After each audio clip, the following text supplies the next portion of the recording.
Isak to Liverpool is a lot more complex than it seems, as is Luis Diaz to Bayern, and Conte's Napoli just signed Italy's own Peter Crouch. This is DMAC Daily. Newcastle's sudden transfer pursuit of Hugo Ekitike yesterday sent the football rumour mill into overdrive, particularly as to how it pertains to Alexander Isak. Are Newcastle looking to bring in an identical striking partner and implement a 4-4-2 Sean Dyche approach? Would Ekitike arrive as a backup to the Swede, or is this piece of recruitment preemptively signalling that Isak's future lies elsewhere? I mean, both players are tall, technically gifted, chance-creating forwards. Stylistically speaking, Ekitike is literally Isak 2.0, and surely Newcastle wouldn't break their own transfer record for a second-choice striker, right? Well, according to Newcastle, Isak is not for sale, and that they're unwilling to negotiate for anything below £120 million. So all summer, I had been under the impression that Isak was going nowhere, but then David Ornstein had to throw a spanner in the works, stating Liverpool make approach to sign Isak, communicating their intent to potentially drop 9 digits on the forward. This is genuinely insane. Obviously,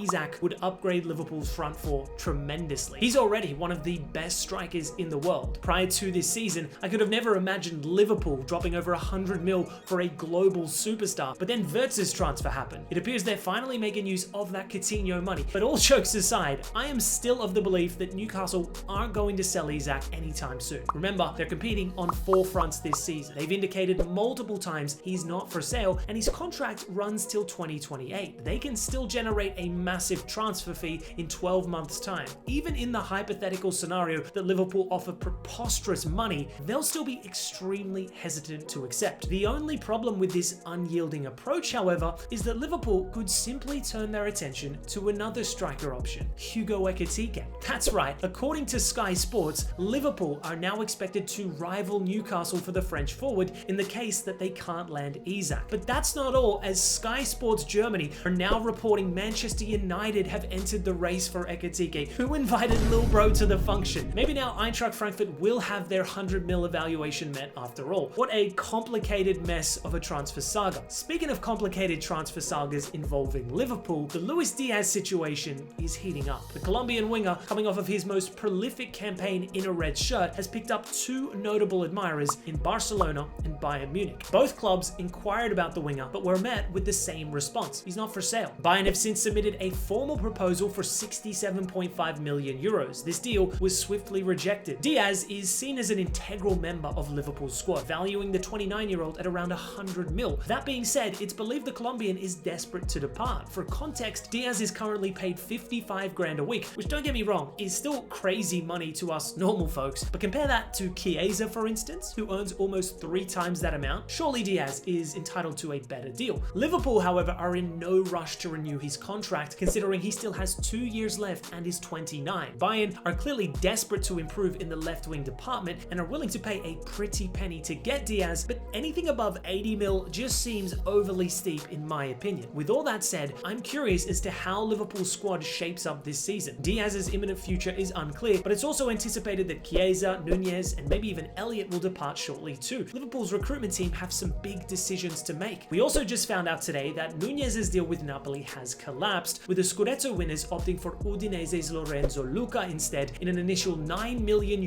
loan fee with a mandatory purchase clause for 26 mil. As someone who has been on the Luca hype train for years, I cannot wait to see this man play under Conte. This guy has gone from the 6th tier of Italy to the 3rd tier, 2nd tier, the Eredivisie, then Serie A, and has continued to improve year on year. Now you may be thinking, well, hang on, he's only scored 14 goals in 36 games this season. Hardly prolific, and that is true, but trust me, this guy is different. 6'7", a menace in the air, has a cannon of a right foot, yet also possesses sound technique. Surrounded by top players, he will surely improve, especially with KDB's service. That could be a literal cheat code. Obviously, Lukaku's still Napoli's first choice striker, but Conte has operated in a 2-striker system previously. Personally, I think it's a great move for Luka and possibly for Italy if he performs well in Naples. Anyways, that's today's DMAC Daily. See you tomorrow.